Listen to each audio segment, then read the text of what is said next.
তাণ্ডব সিনেমার যে প্রযোজক শাহরিয়ার শাকিব, উনি বাদী হয়ে বনানী থানায় একটা মামলা করেন।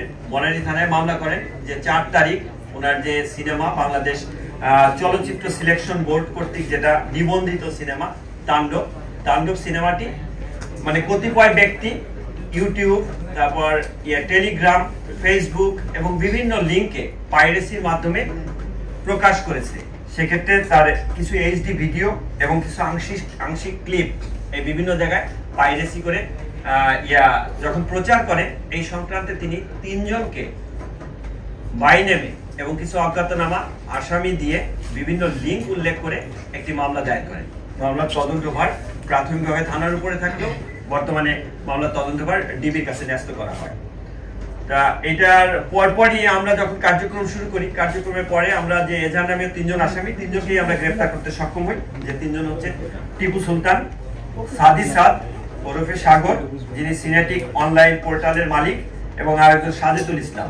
এই 3 জনকে গ্রেফতার করি। পাশাপাশি আমরা যে লিঙ্কগুলো আছে সেই লিঙ্কগুলো অ্যানালাইসিসের কাজ করি, যে লিঙ্কে কোন কোন লিঙ্কের সাথে প্রকাশ হয়েছে। মূলত আমরা এখানে দেখি টেলিগ্রাম,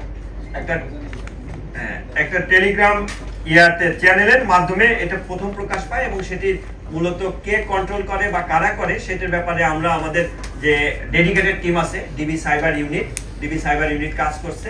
আমরা আশাবাদী যে যে চ্যানেলগুলো থেকে এটা প্রকাশ হয়েছে, পাইরেসি করেছে, সেই চ্যানেলগুলোর মূল হোতাকে এবং কে কন্ট্রোল করে সেগুলো আমরা বের করতে পারবো, এবং এর সাথে অন্যান্য যারা সংশ্লিষ্ট আছে তাদেরকেও আমরা আইনের আওতায় আনতে পারবো।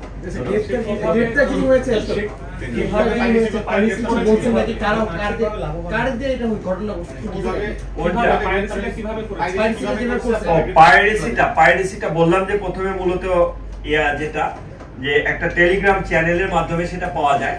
তা এটার ক্ষেত্রে আমরা তো কেবল আসামি এনেছি, তা আপাতত জিজ্ঞাসাবাদ চলছে। তাতে এইখানে অপারেটর আছে, একটা সিনেমা হলের অপারেটর আছে, ওনার আপাতত একেবারে ইনিশিয়াল স্টেজের জিজ্ঞাসাবাদে উনি যেটা বলেছেন যে 2 জনের নাম বলেছেন যে যাদের মাধ্যমে উনি এটার পাইরেসি কপিটা পেয়েছেন। তা ওইটার ব্যাপারেও যাচাই বাছাই চলছে। যাচাই বাছাই চলে তাদের অবস্থান শনাক্ত করে এবং তাদের সামাজিক যোগাযোগ মাধ্যমে যে বিভিন্ন ইয়াগুলো আছে, ওই আপনার লিঙ্কগুলো আছে, সেগুলো যাচাই বাছাই করে তাদেরকে আইনের আওতায় আনা হবে তাদের সংশ্লিষ্টতা থাকলে। আর অপর 2 জন যারা, তারা তো তাদের সামাজিক যোগাযোগ মাধ্যমে আমরা যেটা দেখতে পেলাম ইনিশিয়ালি যে তারা ঘোষণাই দিয়ে দিয়েছেন যে এটার পাইরেসি কপি আসছে। সুতরাং সেক্ষেত্রে সেলফ ডিক্লিয়ারেশন আছে, সেলফ ডিক্লিয়ারেশনের মাধ্যমে এটা পাইরেসি দেয়া করেছে।